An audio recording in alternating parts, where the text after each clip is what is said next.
أعوذ بالله السميع العليم من الشيطان الرجيم بسم الله الرحمن الرحيم وبه نستعين إنه خير ناصر ومعين اللهم صل على محمد وآله الطيبين الطاهرين. On a eu l'occasion de parler de nafs et le fait que nafs il est mujarrada. Mujarrada ça veut dire ce n'est pas une partie matériel de notre corps physique, mais finalement, il est en relation avec notre corps. Donc, c'est une réalité mujarrada et malakoutiya, mais en relation directe avec notre corps, comme monture. Ça veut dire le corps comme considéré comme monture pour notre nafs. Et il dit une phrase que je préfère traduire mot à mot. Il dit Al-a'dha wal-quwa alatuhu allati yatawaqqaf fi'luhu 'alayha. Il dit le corps et les membres, c'est les moyens de toutes les actions qui peuvent effectuer notre nafs, notre réalité. Parce que notre réalité, comme je vous ai dit la dernière fois, il y a quelques semaines, notre réalité, ce n'est pas notre corps. Notre corps, c'est la monture de notre réalité qui est notre nafs. Maintenant, notre nafs, c'est quoi? C'est notre esprit, notre âme, notre réalité. C'est quoi exactement? Maintenant, en arabe, parfois on utilise ruh, parfois on utilise nafs, et etc. C'est pour ça qu'il dit فَيُسَمَّى ruhan. Parfois, on l'appelle ruh. Ruh, c'est, si on traduit, c'est avec, normalement avec l'âme. On traduit avec l'âme. Pourquoi? Parce qu'il dit il dit le corps, la vie de notre corps est liée à notre âme, notre ruh. Peut-être ici, pour être exact, pour ce qu'il veut expliquer, Cheikh al-Naraqi, il faut dire la vie. Ici, ruh, c'est la vie. Il parle de la vie de notre corps. Et parfois on l'appelle aql lorsqu'on parle de tout ce qui est ma'qulat, tout ce qui est intellect, tout ce qui est compréhension, etc., analyse, etc. Et parfois on l'appelle, toujours le nafs, on l'appelle qalb, litaqallubihi fil khawatir. Vous voyez maintenant, on a eu l'occasion il y a peut-être 6 mois ou 1 an, je ne me rappelle plus, de réfléchir sur cette question de la divergence entre le qalb, le ruh, le nafs ou l'aql. Je ne vais pas reprendre, vous pouvez revenir sur notre échange. Mais ici, vous voyez, par exemple, lorsqu'on dit qalb, il prend l'aspect de taqallub fil khawatir. Ça veut dire la question de bouleversement dans les idées, etc. etc. Donc, après, il dit, Cheikh al-Naraqi, l'homme, il a 4, si vous voulez, quwa. Quwatul aql, quwatul ghadab, la raison ou l'intellect, la colère, ash-shahwa, désir et plaisir, et le wahm, qui vient de shaytan, comme il explique, de Satan, c'est le quwa al-wahmiya, illusion, imagination, etc., etc. La première, ça veut dire le quwa al-aqliya, qui est basé sur l'intellect. Son devoir ou sa responsabilité, c'est de connaître les vérités ou la réalité et de distinguer entre le bien et le mal.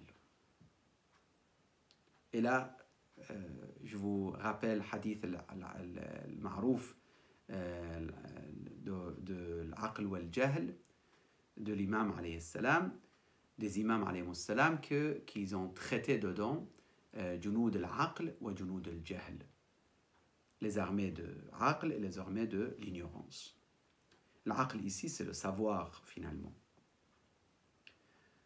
Wal-amr bil-af'al al-jamila. Donc il dit, c'est cette responsabilité accordée à cette réalité dans nous, qui existe en nous, c'est également l'aql.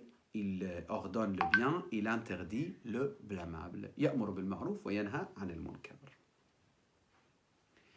Par contre, la deuxième, ça veut dire al-ghadabiyya, ça veut dire la colère.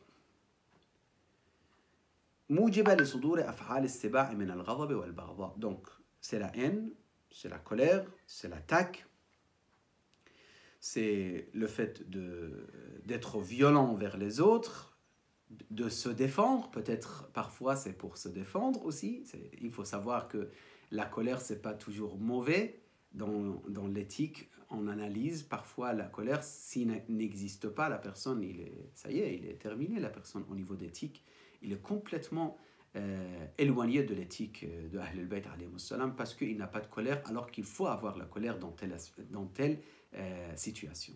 L'exemple que je donne très modestement toujours, je dis si vous voyez un enfant frappé par quelqu'un, vous dites non, calme-toi, c'est pas grave, on laisse les choses avancer normalement. Ce n'est pas logique, il faut se mettre en colère. Un enfant de 2-3 ans, il est en train de recevoir des coups, des frappes de quelqu'un. Il faut se mettre en colère, il faut courir, il faut l'arrêter, etc. Ça, c'est normal.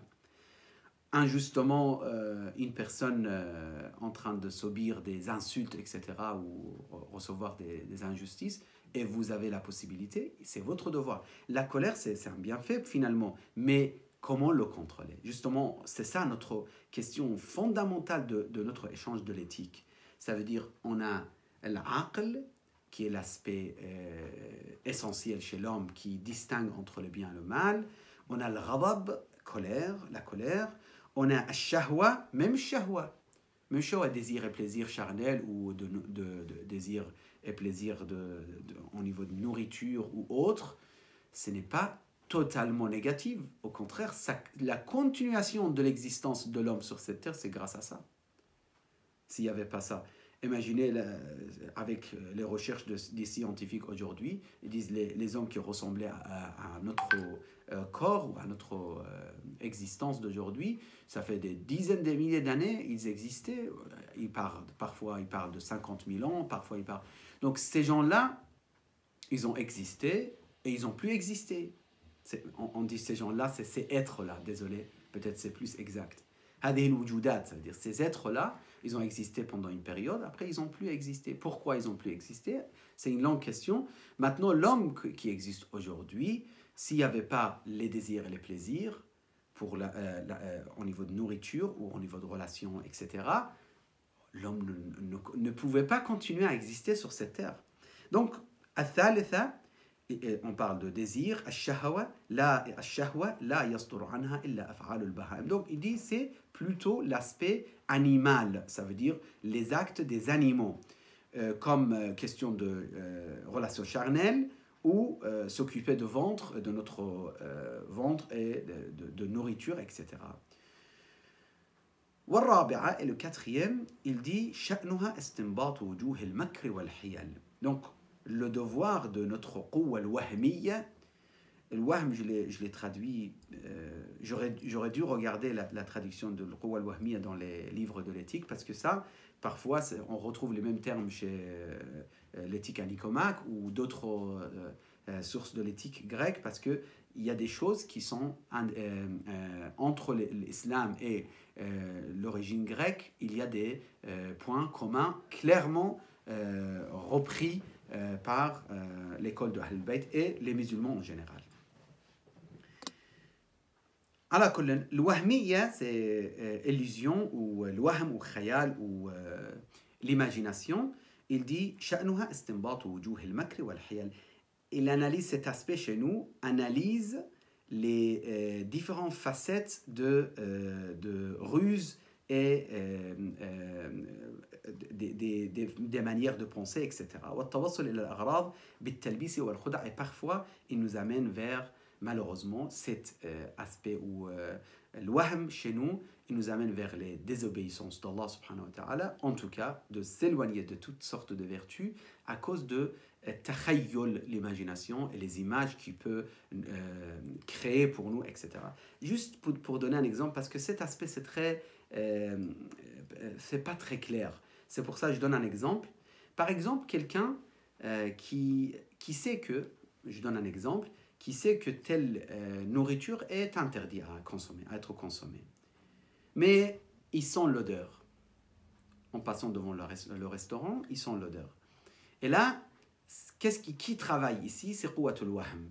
Il commence à mettre des images magnifiques de ce nourriture devant lui, et le goût, et l'odeur, les couleurs, tout en fait. Il commence à mettre les images et donner des... attirer la personne avec ces images extraordinaires qui donnent ce wahm, et il ne laisse plus aucune possibilité à la raison ou à l'aql de distinguer, de dire mais finalement c'est des mitas, c'est impur, c'est de la viande de cadavre, parce que ce n'est pas des viandes halal, donc je ne peux pas consommer. Non, cet aspect, il va être totalement mis en cause, et le wahm, il prend l'autorité sur l'homme, et donc l'homme, il ne peut plus se contrôler, il va, il achète, il mange. Une fois qu'il a mangé, il sort, ça y est, c'est fini maintenant, il n'a plus faim, il dit mais j'aurais pas dû. Il regrette. Maintenant, après, qu'est-ce qui arrive? La personne, deuxième fois, il répète les mêmes choses. Troisième fois, c'est fini pour lui. Il n'y a plus de sentiment de se culpabiliser ou se sentir coupable ou se sentir pécheur. Après, ça devient naturel. Il dit, bon, c'est rien. Je mangeais, ça peut arriver quelque chose. J'ai toujours l'amour pour Dieu. J'ai toujours le respect pour les autres. Je suis toujours un homme gentil dans la société. Donc, qu'est-ce qui a changé? Il ne comprend pas que la désobéissance d'Allah subhanahu wa ta'ala nous amène petit à petit vers l'égarement. والفائدة في وجود القوة الشهوية. Donc il dit l'utilité de قوة الشهوية, ça veut dire les désirs et plaisirs, بقاء البدن الذي هو آلة تحصيل كمال النفس. Il dit l'existence de ce corps qui est finalement le moyen de perfection spirituelle, parce que c'est à travers ce corps que je parle avec vous et que je vous entends. C'est à travers ce corps que j'apprends des choses de vous et j'essaie de transmettre quelque chose ou partager des idées que je viens de, par exemple, lire ou préparer. C'est à travers ce corps que je me mets devant Allah en disant Ilahi wa Rabbi man li ghayruk as'aluhu kashfa dhurri wa nadhara fi amri. C'est à travers ce corps que je verse des larmes pour Allah et je dis Ya Allah, je t'aime. Ilahi habibi ilahi tabibi ya tabiba man la tabiba lah. Ya habiba man la habiba lah. C'est à travers ce corps que tout cela, c'est à travers ce corps. C'est pour ça wa alatu tahsil kamal an-nafs, c'est notre corps. En faisant la prière, en faisant des jeûnes, etc. etc. وفي وجود الغضبية, également l'utilité de l'ghadabiyya, c'est très important le ghadabiyya parce que ça contredit shahwiyya. En fait, on verra plus tard, entre le ghadab et le shahwa, il y a une sorte de balance entre les deux que c'est très important à prendre en considération. Après, il explique des détails. C'est quoi l'utilité de l'wahmiyya? Il dit c'est le fait d'analyser les significations très très subtiles et sensibles et de comprendre les ruses des autres et analyser et être conscient de ça.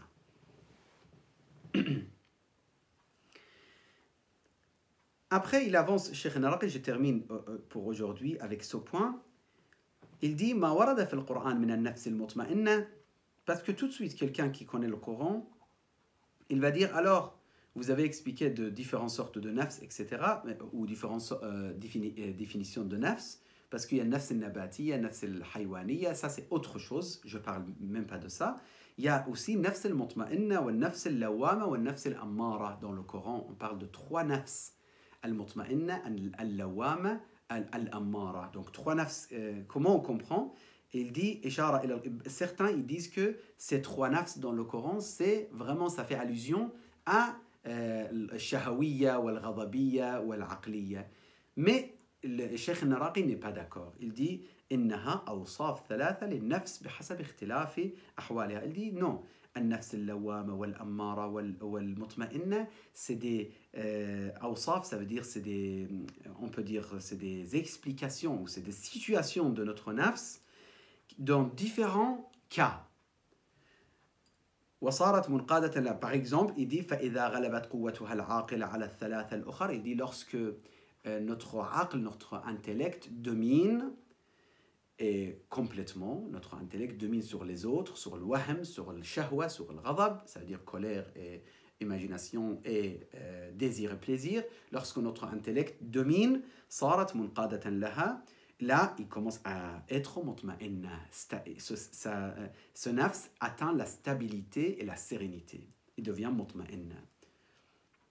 Pourquoi c'est mutma'inna? Parce qu'il obéit à Allah subhanahu wa ta'ala, il obéit à notre intellect, il comprend le mal, il s'éloigne du mal, il s'approche vers le bien.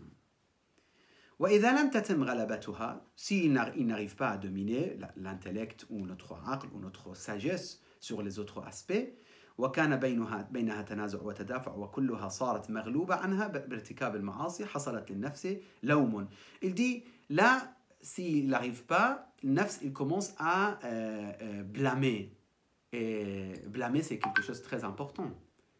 Lorsqu'il dit pourquoi, c'est l'awama, pourquoi tu as fait ça? Mais c'est dommage, pourquoi tu t'es mis en colère contre ta mère? Pourquoi tu as manqué respect à ton grand frère? Pourquoi tu n'as pas donné l'aumône à telle personne, etc., alors que tu pouvais, etc. Ça, c'est l'awama.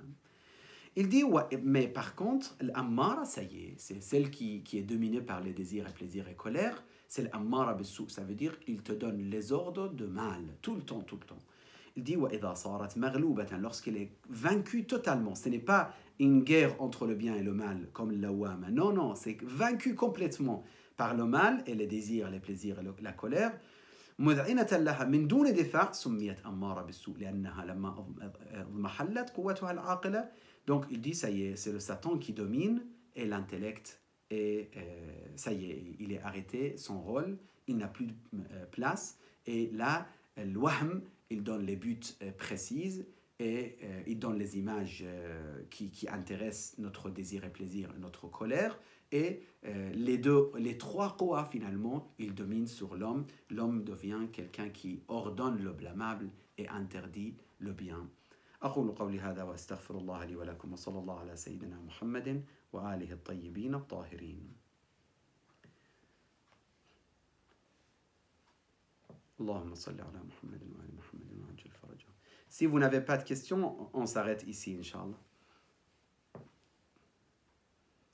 La prochaine fois, je reprendrai les exemples qu'il donne pour expliquer les différents quwwa chez l'être humain, en expliquant une ville qui existe dedans un hakim et quelques animaux sauvages, etc. On expliquera ça, Inch'Allah ta'ala, la prochaine fois. Wa sallallahu ala sayyidina Muhammad wa alihi at-tahirin. Allahumma salli ala Muhammad wa ali Muhammad. Si personne n'a de questions, je peux poser une question. Allez-y, allez-y. Mais en fait, ça n'a rien à voir avec ce... Oui, il n'y a pas de problème, pas de problème. Allez-y. En fait, j'avais entendu récemment des chouyours qui disaient que chez les chiites, en fait, on croit que Allah, il a créé la lumière de Ahl al-Bayt, puis, à partir de cette lumière, il a créé celle des anges, et ensuite, ce sont les anges qui s'occupent de tout. Par exemple, qui font, par exemple, la pluie, qui gèrent l'univers, ce sont des anges, bi'ithnillah. Et est-ce que ça c'est... Est-ce que vous confirmez ou est-ce qu'il y a des... Il y a des hadiths qui confirment que Allah subhanahu wa ta'ala, la première chose qu'il a créée, c'est notre noble prophète sallallahu wa sallam alayhi. La première chose, je parle de la lumière, je ne parle pas de corps de notre noble prophète, comme vous le savez très bien. Donc la lumière de notre noble prophète, c'était la première existence créée par Dieu dans cette existence, et de Ahl al-Bayt alayhi salam, de Amir al-Mu'minin et de Ahl al-Bayt alayhi salam. On a des hadiths qui confirment ça. Donc certains vont croire, certains vont rejeter cette idée, c'est pas un problème. Ça c'est chacun, il a le droit de choisir ce qu'il aime comme croyance. Mais dans l'école de Ahl-Bayt, on croit que la première existence qu'Allah a créée, c'est la lumière de notre noble prophète. Et c'est à travers la lumière de notre noble prophète que Allah a créé les anges. Et même à travers les lumières, aujourd'hui j'étais en train de lire une partie des vertus d'Imam Ali, salamullah alayhi, Amir al-Mu'minin, de la lumière de visage de Amir al-Mu'minin, il y a je ne sais pas combien, 1000 anges qui ont été créés. De la lumière de la face de Amir al-Mu'minin, salawatullah wa salam alayhi. Ça, c'est, comme je vous ai dit, il y a des gens qui peuvent croire, qui peuvent ne pas croire, c'est personnel. Mais nous, dans l'école de Al-Bayt, oui, on croit que Allah subhanahu wa ta'ala, même le qalam, lorsqu'on dit awwal ma khalaq Allah al-qalam, donc, ou al-aql, tout ça, c'est après la lumière de notre noble prophète. Salawatullah wa salam alayhi. Et du coup, la question que je posais, c'est... Oui, c'est possible. Il y a des hadiths qui disent, tout à fait, les anges, à travers idnillah, ils s'occupent. Ah, donc c'est eux qui gèrent tout, en fait. Oui, mais à travers idnillah, avec l'autorisation de Dieu. En fait, quand tu dis avec l'autorisation de Dieu, ça veut dire tu n'as pas mis Dieu à part. On comprend bien, avec l'autorisation de Dieu, ça veut dire Dieu est là, c'est le pouvoir de Dieu qui continue. Parce que, en fait, l'existence d'un ange est liée à l'autorisation de Dieu. Je ne parle même pas de l'acte. Ce n'est pas les actes d'un ange qui sont liés à Allah. L'existence, et là on parle de l'fayd ala dawam. Le fayd, ça veut dire le bienfait d'Allah qui est en train de, je ne sais pas comment dire, jaillir, si on peut dire, pour cette existence, d'accord, ou qui arrose ou qui donne l'existence, et propage, si vous voulez, cette existence, cette baraka, cette fayd, c'est fadlullah azza wa jal. Si un moment ça s'arrête, même l'existence s'arrête. Tout est lié à Allah subhanahu wa ta'ala. C'est ça qu'il faut voir et prendre en considération. Amirul Mu'minin, Ahlul Bayt, ils ne sont que des créatures d'Allah subhanahu wa ta'ala. Absolument pas plus que ça. Ils sont des créatures d'Allah. Mais par rapport à nous, ils ont atteint ce maqam, ils sont les lumières qui ont existé avant l'existence de ce bas monde, etc. etc. أسألكم الدعاء إن شاء الله شيخ frère. Oui, allez-y. Allez-y, Adam. Désolé, hein. Juste, oui. C'est pas par rapport au cours de l'éthique, mais il y a quelque chose qui m'intrigue ces derniers temps-là, c'est par rapport à le père de notre Mali, Abu Talib. J'ai appris tout récemment dans le monde sunnite qu'il est considéré comme polythéiste et qu'il est mort mécréant. Oui, ça c'est très très long sujet malheureusement.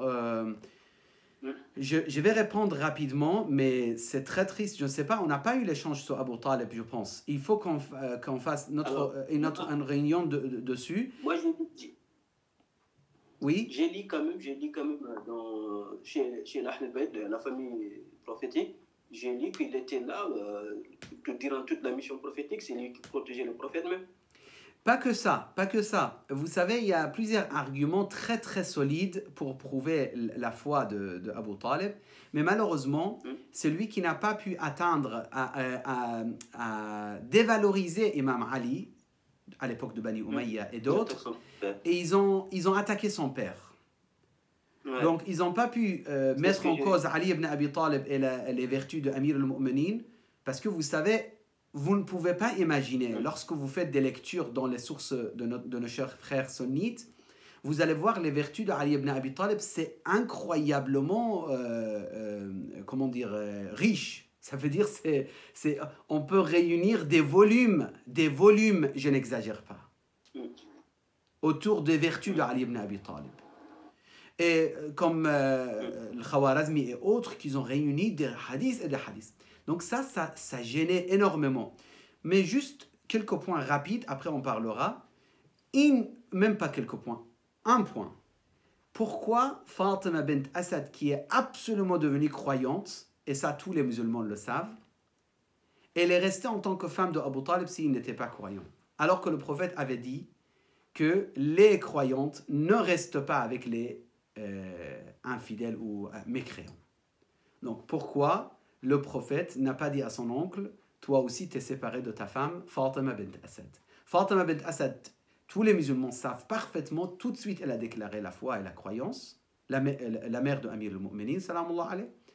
Et donc, ça c'est un point. Après, il y a d'autres points, les poésies de Abu Talib, comment il a déclaré sa foi, et d'autres et d'autres. Si vous me permettez, ça, on traite indépendamment parce que ça mérite d'être étudié. Oui, Inch'Allah. Si vous voulez, la semaine prochaine, Inch'Allah. Oui, je t'écoute, Sajjad, ça sera dernière question si vous voulez. Non, je voulais juste compléter parce que moi j'avais déjà lu un truc et je voulais savoir si c'était dans vos connaissances si c'est vrai. Si c'est bien Abu Talib qui a marié le prophète Mohammed sallallahu alayhi wa sallam avec Khadija alayhi salam.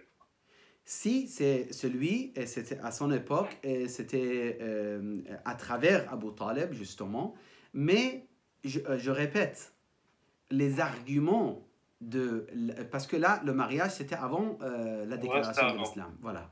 Donc, mais ne vous inquiétez pas, c'est pas question... En fait, c'est pas que ça. On a tellement des arguments. On a tellement des arguments pour l'iman de Abu Talib. Si vous me permettez, la semaine prochaine, on traite cette question, Inch'Allah. Mais vu que quand même il était déjà l'élu de Dieu, le prophète, Dieu ne l'aurait pas laissé se faire marier par Kofar. Ça, c'est très bien aussi, c'est vrai, c'est vrai. Et ni se faire marier par Kofar, ni être protégé. Maintenant, quelqu'un va dire, mais attendez, Pharaon, vous voyez, Pharaon, il s'est bien occupé de Moussa alayhi salam. Déjà non, c'est pas vrai, c'est pas Pharaon, c'est Asiya qui s'est occupé de Moussa. Et Pharaon, il a laissé tomber l'histoire.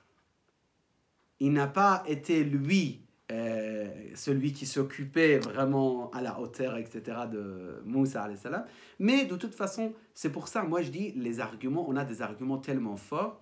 Pourquoi donner des arguments qui peuvent être mis en cause? Mais quand on réunit tous les arguments, on voit que c'est impossible. C'est impossible de dire qu'il était un croyant ou polythéiste. Nastajir billah.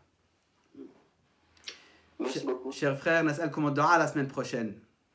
Inch'Allah. Salam alaikum Salam tout le alaikum monde. à tous. Fi amanillah. Salam alaikum wa rahmatullah. Salam alaikum. Bonne journée. Merci, Salam alaikum.